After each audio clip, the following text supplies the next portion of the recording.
Bom, né? Primeiramente, né? Bom dia, ou boa tarde, boa noite, né? Vai depender do horário que vocês estiverem assistindo esse vídeo, né? Para quem não me conhece, né? Antes de tudo, meu nome é Matheus, eu sou estudante de psicologia aí do 10º semestre. Vamos para mais uma videoaula, né? Desse canal, né? Sobre a de hoje vai ser sobre a relação terapêutica, né? Falar um pouquinho sobre a importância dessa relação terapêutica e o que se dá, né? Sobre esse tema, né? Dando uma pequena introdução, né, ao nosso tema. Segundo Judith, ela traz que para a maioria dos pacientes, né, entrar em tratamento é um ato de coragem, né? Que é onde os sujeitos ele fica mais vulneráveis a essas situações, né? Onde o sujeito vai falar sobre a sua vida, né? As suas intimidades para uma pessoa, um profissional que ele não conhece. Então, esse ato de coragem é falar de si para uma pessoa que você não conhece, e o medo assim, né, de julgamentos, né, de você não entender, de o profissional não entender a sua história, a sua caminhada de vida, né? Por isso é importante os terapeutas eles serem profissionais, claro, né? E evitar esse processo de julgamento, né? Ali dentro do setting terapêutico, o que o paciente traz é a vida, a vivência do paciente, né? Não e sem julgamentos, né? Não pode ter esses pensamentos, né, de julgamento, que é normal, né, durante esse processo, né, dentro do que a sociedade pensa, né? Pois bem, né, muitos têm pensamentos somáticos, automáticos, né, do tipo, como vai ser a terapia, será ela vai funcionar mesmo, ela pode fazer e eu me sentir ainda pior, o que eu vou ter que fazer, né? Será que eu vou, além do mais, né, será que eu vou ser julgado, né? Por os pensamentos que eu vou trazer aqui dentro do setting terapêutico, né? E sinceramente, meu terapeuta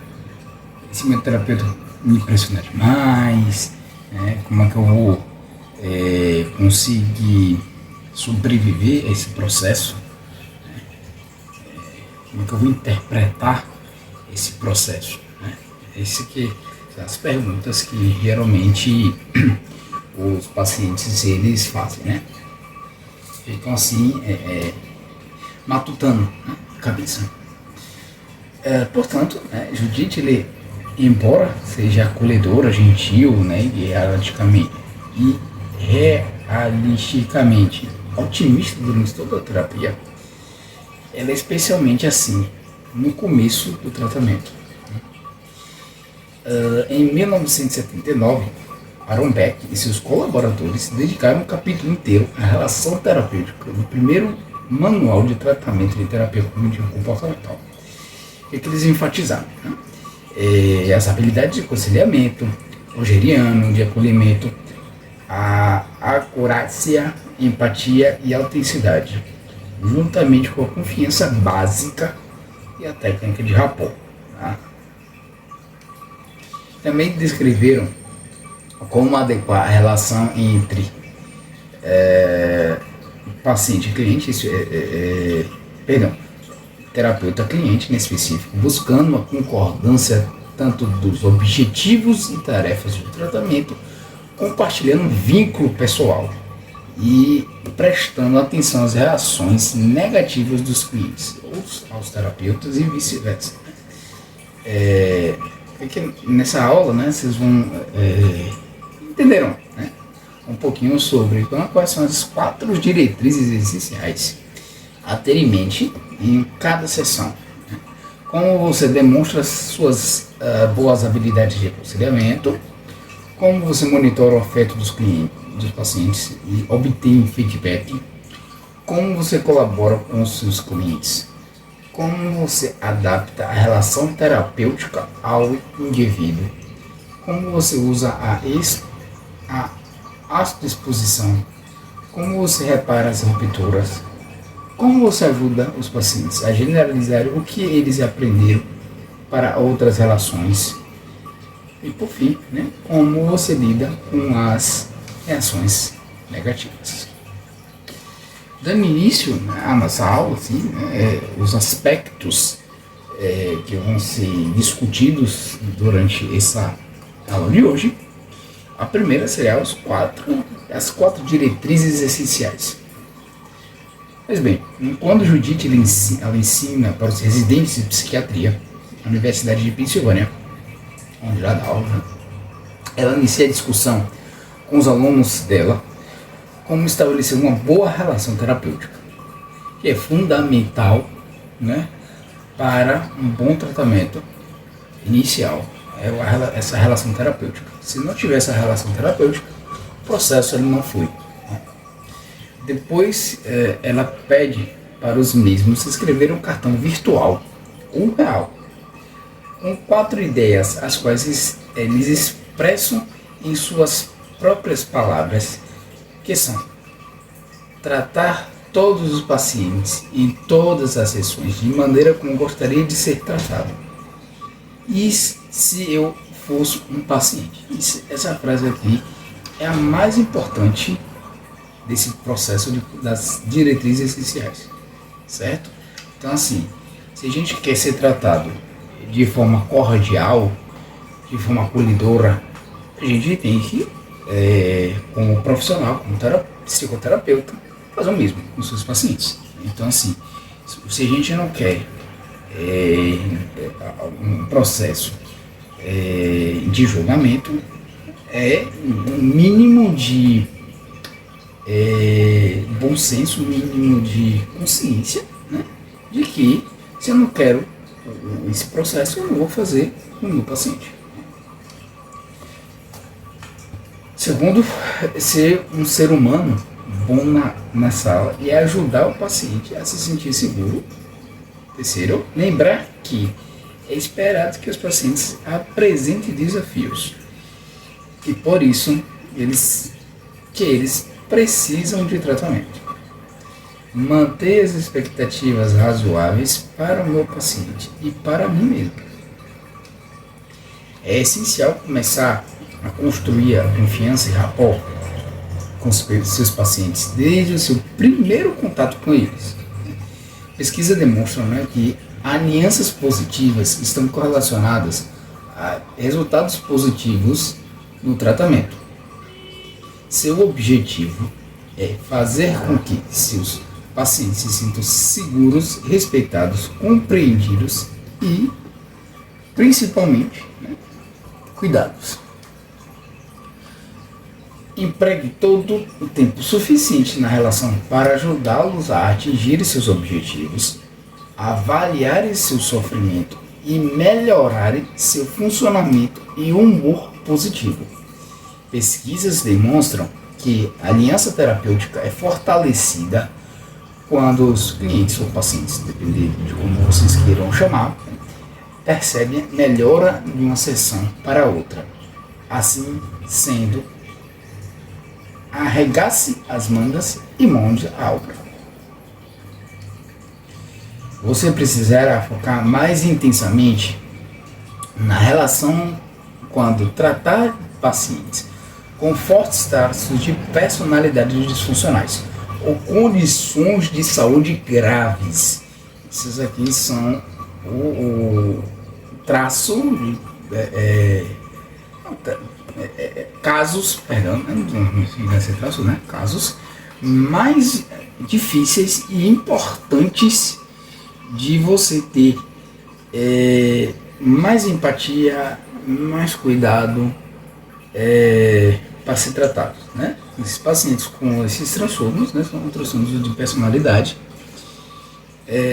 são os mais desafiadores. E sim, a gente tem que manter um perfil e uma relação terapêutica mais consolidada, né? Se comparado com outros pacientes que são considerados mais leves. Eles tendem a trazer para o tratamento, as mesmas crenças negativas extremas sobre si mesmos e sobre os outros, e podem presumir até que lhes seja mostrado ao contrário, que você irá vê-los de forma negativa. Uma boa conceitualização do caso pode ajudá-lo a evitar problemas. Pois bem, demonstrando boas habilidades de acolhimento. Norcross e Lamberg revisaram as pesquisas e chegaram às seguintes conclusões sobre a relação terapêutica.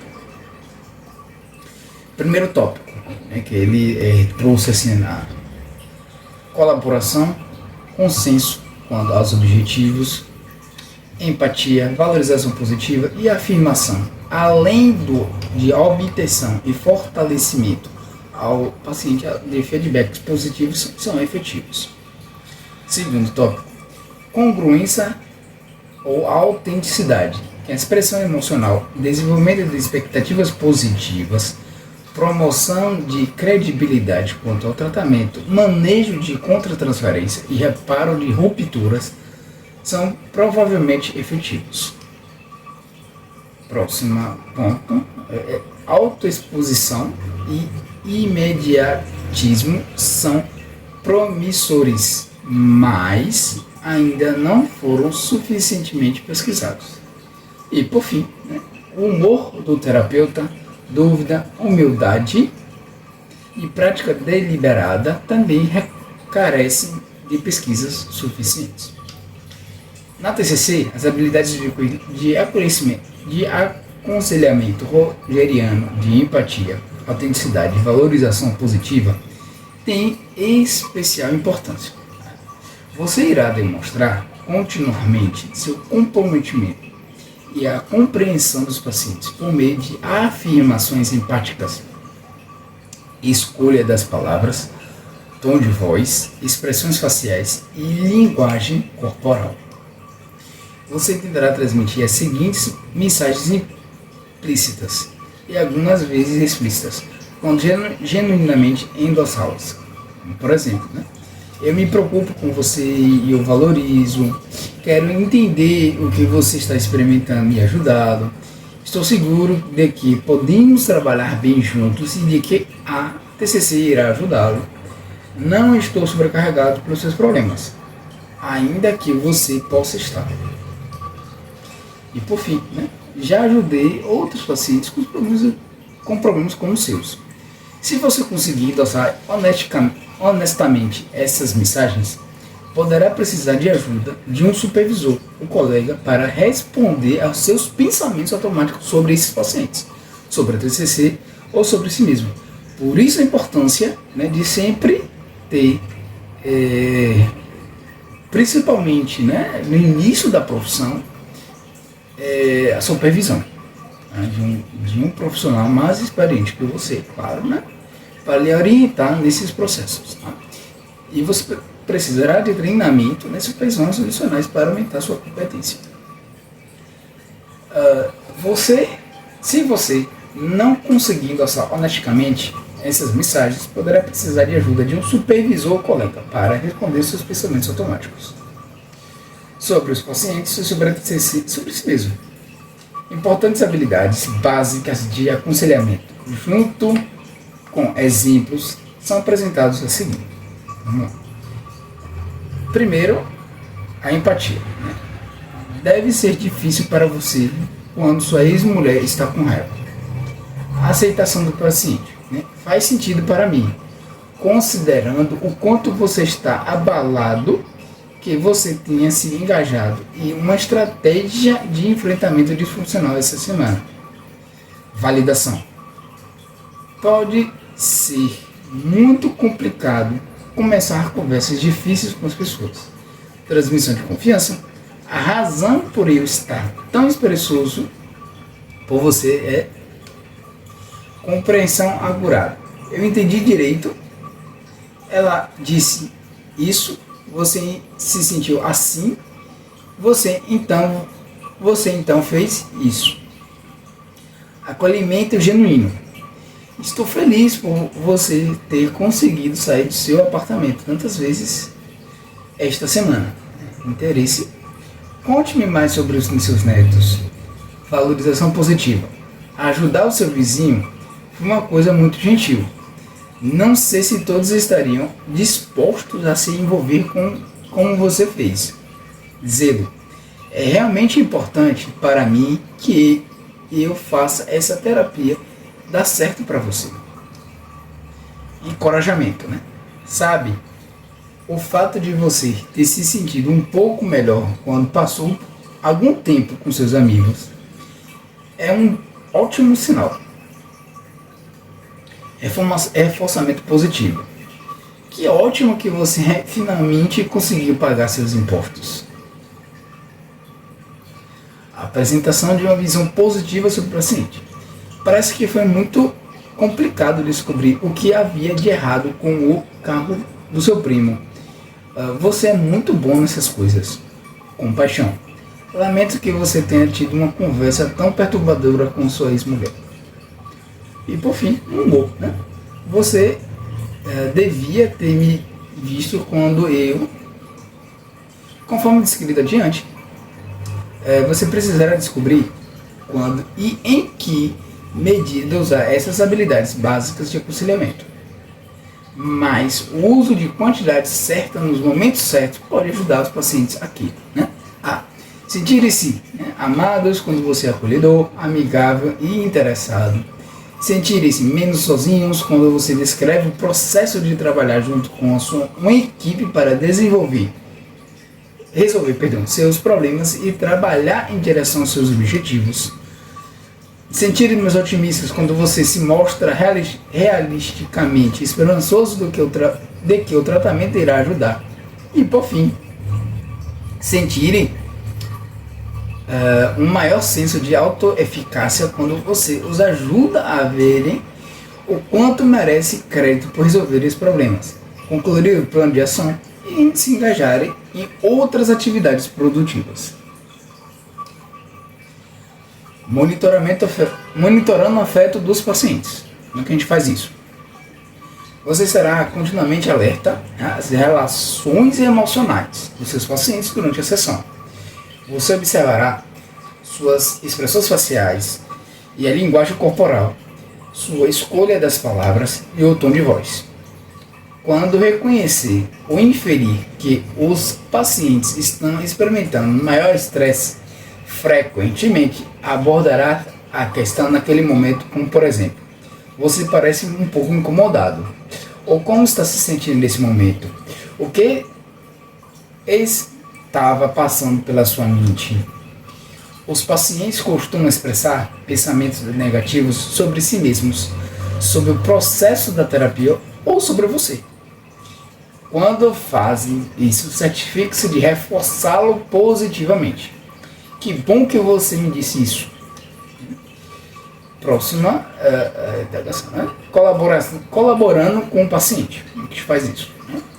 Conforme mencionado antes, a colaboração é uma característica distintiva da TCC. Durante todo o tratamento, você estimulará a colaboração de muitas maneiras. Por exemplo, você e seu paciente, o cliente, né, tomaram decisões em conjunto, tais como em que objetivos trabalhar durante a sessão, quanto tempo empregar nos vários objetivos e obstáculos, que pensamentos automáticos, emoções, comportamentos ou respostas psicológicas visar, que intervenções tentar, que atividades de autoajuda fazer em casa, com que frequência realizar os encontros, né? E por fim, né, quando começar a reduzir a frequência de sessões e encerrar o tratamento. Você explicará aos pacientes na primeira sessão que você e eles atuarão como uma equipe. Você será transparente e pedirá sempre feedback sobre seus objetivos, processo da terapia, a estrutura das sessões e sua conceitualização e plano de ação, plano de tratamento. Próxima quesito que a gente trabalhar nessa aula é adaptando a relação terapêutica ao indivíduo. A gente faz isso. Além das habilidades de aconselhamento essenciais que discutimos antes, também é essencial a sua própria capacidade de avaliar e adaptar o grau em que usará essas habilidades com cada paciente.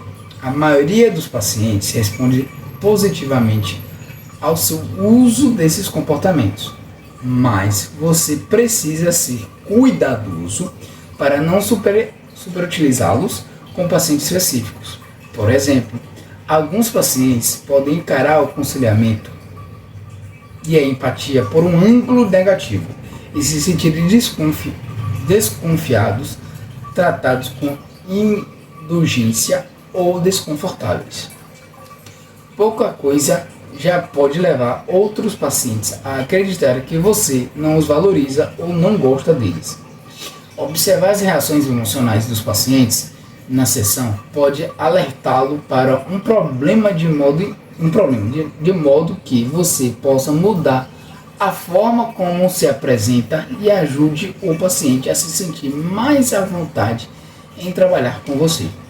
É importante reconhecer que a sua própria origem e cultura exerce influência sobre suas crenças e valores e sobre como você percebe, fala com seus pacientes e se comporta em relação a eles. Entender o impacto dos seus vieses culturais ou ajuda a responder aos pacientes de uma forma culturalmente sensível. Você pode, por exemplo, precisar variar como se apresenta e se dirige aos pacientes, mesmo como manter contato visual, que palavras escolhe com expressão de respeito e o quanto usa a autoexposição dependendo da cultura do paciente. É claro que cada paciente é um indivíduo, para que você desenvolva uma conceitualização individualizada e um plano de tratamento individualizado.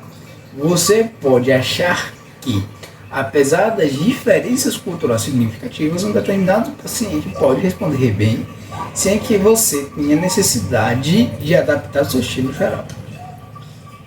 Reparando rupturas. Como a gente faz isso? Por que surgem dificuldades na relação com alguns pacientes e com outros não? Os pacientes trazem para a sessão da terapia suas crenças gerais sobre si mesmos, sobre as pessoas e relações, bem como suas estratégias comportamentais de enfrentamento. Muitos pacientes entram em tratamento com as crenças. As outras pessoas costumam ser confiáveis e úteis. E problemas em um relacionamento geralmente podem ser resolvidos. Se for assim, eles tendem a presumir que você irá entendê-los corretamente, empatizar com eles e aceitá-los. Eles se sentem à vontade para revelar suas dificuldades, erros, fraquezas e medos, e expressam suas preferências e opiniões. É relativamente fácil formar uma equipe colaborativa com eles. Manejando as relações negativas manejando relações negativas em relação ao paciente.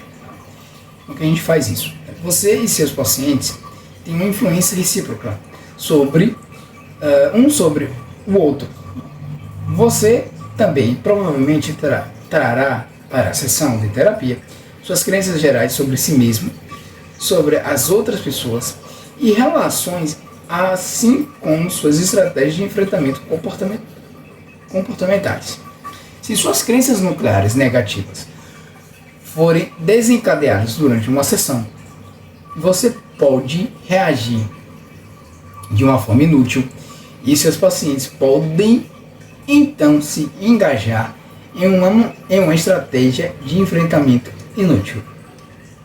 É importante observar suas reações negativas, aceitar suas reações emocionais sem críticas e então descobrir o que fazer.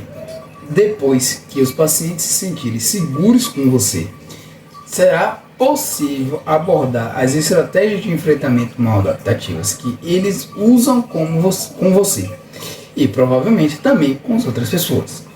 Monitore seu nível de empatia e esteja alerta para suas próprias reações inúteis. Avalie seus déficits de competências, envolva-se em contínua autorreflexão e autoaperfeiçoamento. Faça treinamento adicional e consulte regularmente outros colegas ou procure supervisão para aumentar sua competência. E quando indicado, considere uma terapia impessoal. Resumindo, nossa aula de hoje, é essencial ter uma boa relação de trabalho com os pacientes. Você facilita esse objetivo adaptando o tratamento ao indivíduo, usando boas habilidades de aconselhamento, trabalhando de forma colaborativa, obtendo e respondendo apropriadamente ao feedback, reparando rupturas e manejando suas próprias reações negativas. Os pacientes que estão angustiados podem ter fortes crenças nucleares negativas sobre si mesmos, as quais trazem para a sessão de terapia. Se eles também têm fortes crenças negativas sobre suas pessoas, podem presumir que você irá tratá-los mal de alguma forma. Por isso é importante ajudar os pacientes a se sentirem seguros. É isso, pessoal, a gente encerra nossa aula por aqui. Antes de encerrarmos, deixo aí meu e-mail para contato. Caso vocês tenham alguma dúvida, alguma sugestão, algum problema, podem mandar para esse e-mail, que eu estarei à disposição para ajudá-los da melhor forma possível, tá certo? No mais, tem vários vídeos aí que foram gravados também, que é importante também vocês assistirem, para melhor aproveitamento e desenvolvimento dessa abordagem durante seu processo aí de aprendizado. E é isso, fico por aqui. Até o próximo vídeo.